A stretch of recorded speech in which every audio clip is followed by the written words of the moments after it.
na rin po ako. Wow!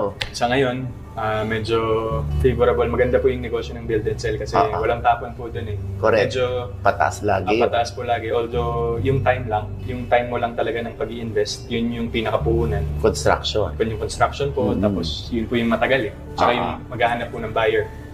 Tapos meron na rin po akong sariling production company, yung Myriad po. Myriad. Tapos yun po, line production po yun. Also, we do live events. We do co-production. Kagaya po ng movie ngayon with Julia, co-producer po ako. Oh! So, yun po. Tapos sa esports din po as well. Pinapasok na rin po namin yan. Kaloka, lahat na lang ha. Pati yung pag-video games mo, nauubos daw yata ang oras mo doon. Yun nga po, yung parang pinarealize po sa akin ng isa sa mga partners ko na pagpapasok po sa isang negosyo, siguro dapat ang uunahin pong iisipin ng mga bago sa business is mahal mo ba yung magiging business mo?